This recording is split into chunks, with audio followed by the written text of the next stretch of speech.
Even a dog wouldn't approach this steak. Fetch me another one. A discourteous employer hurls his steak back at Jamie, a young waiter. Jamie, tired of enduring his boss's mockery, decides it's time for a change. He introduces an undisclosed special ingredient to the ribeye not mentioned on the menu and serves it to his boss. The silver platters chimed like celebratory bells, resonating through the opulent venue and blending with the laughter of elegantly dressed diners. Yet, amid the festive atmosphere, Jamie was notably aloof. It was payday for everyone, but the 24-year-old waiter was the least enthused. His concern stemmed from the anticipation of yet another substantial deduction from his salary, a pattern his boss had maintained for the past 2 years.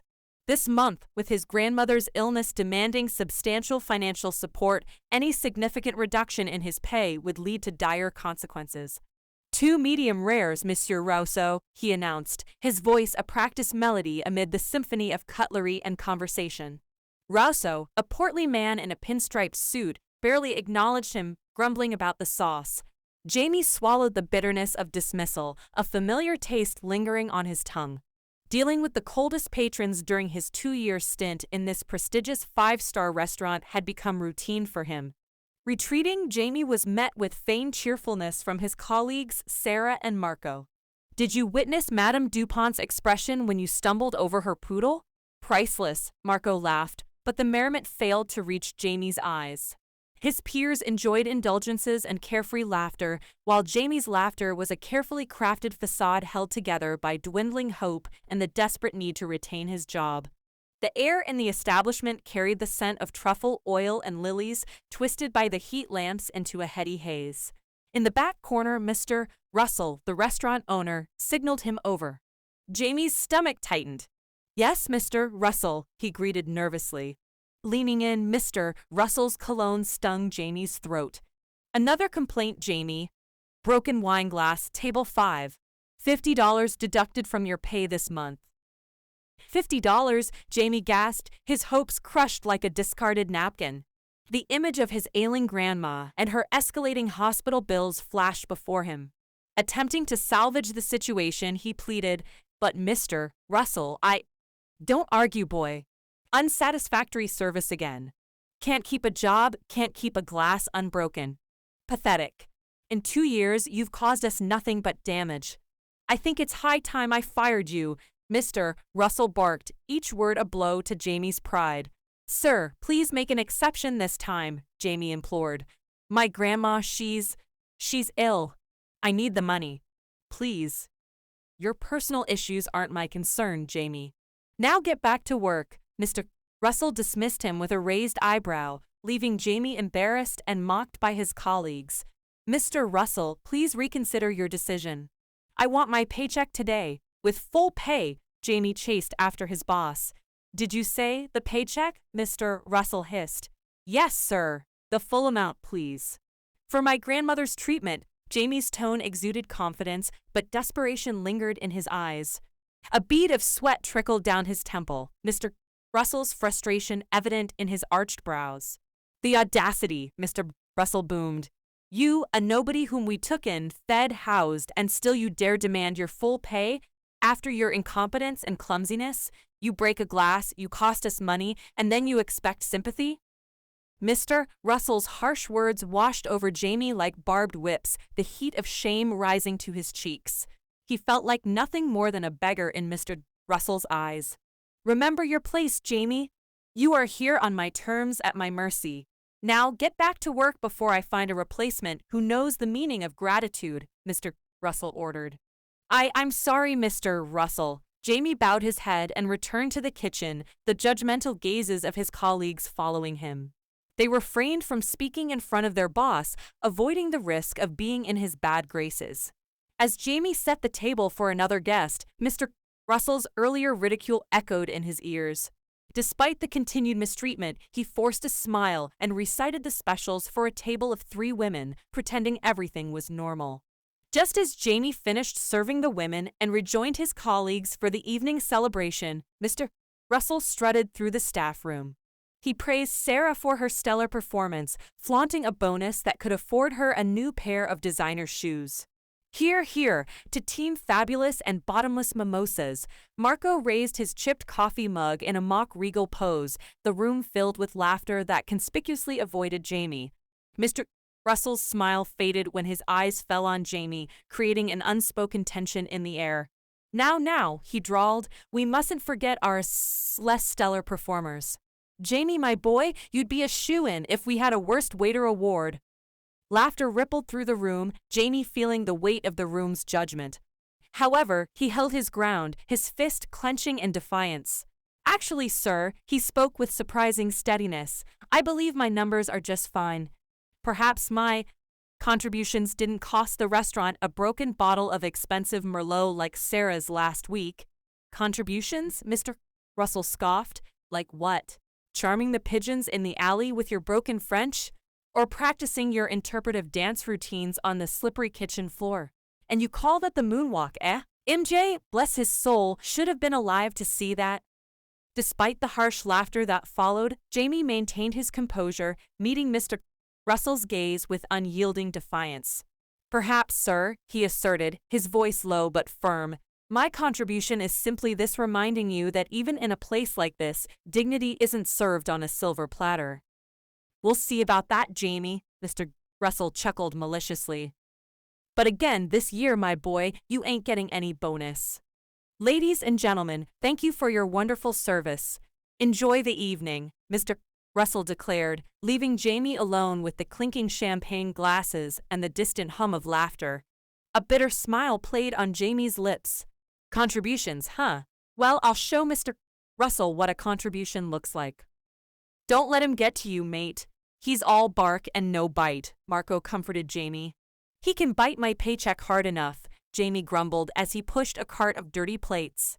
An unexpected announcement interrupted the banter, Mr.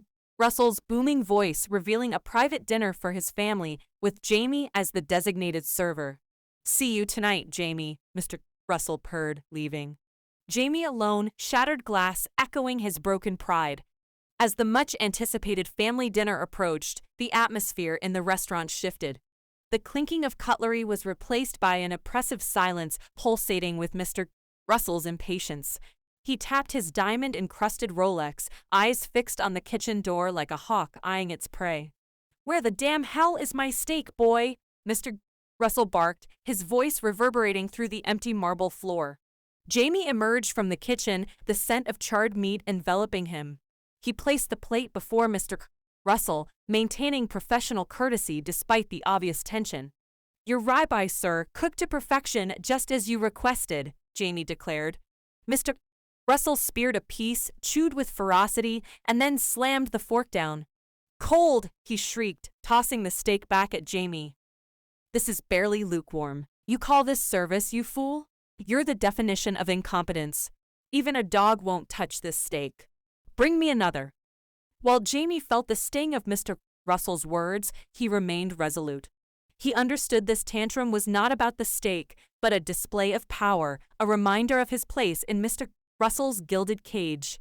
Perhaps, sir, he responded calmly. I'm sorry. I'll redo the steak for you in 5 minutes. Mr. Russell's narrowed eyes conveyed skepticism. Don't get clever with me, boy. One more slip-up, and you'll be scraping gum off the sidewalk, not serving filet mignon. Walking back to the kitchen, Jamie muttered to himself, recalling Mr. Russell's earlier insults. What is it you said about my job earlier, Mr. Russell? Scraping by, serving the whims of those who think they hold all the cards. Staring at the plate of sizzling steak, Jamie couldn't resist. He spat on the meat, adding his saliva to the dish.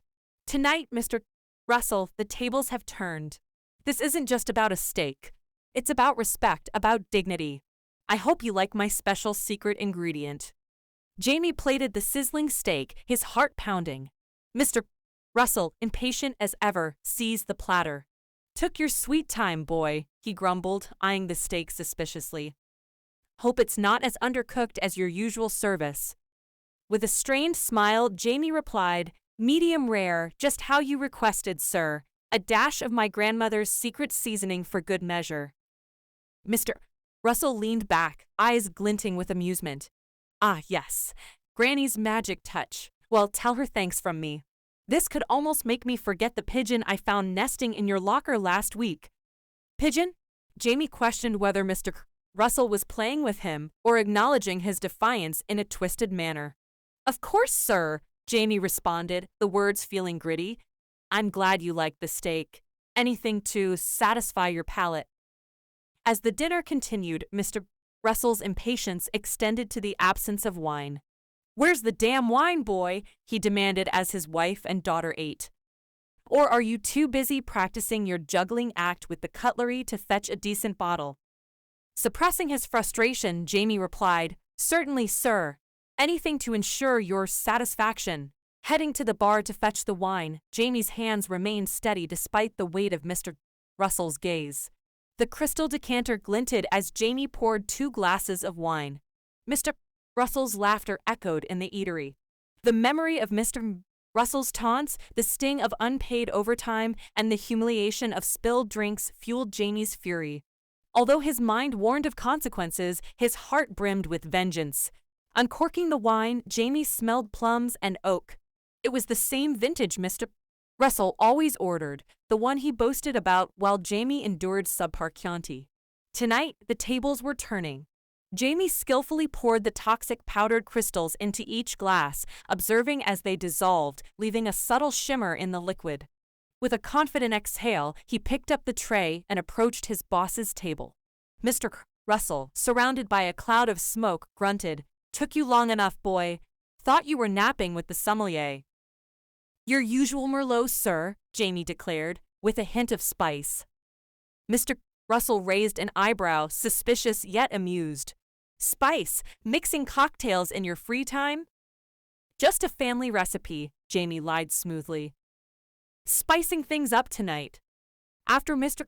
Russell tasted the wine, he acknowledged the unexpected kick, comparing it to rebellion.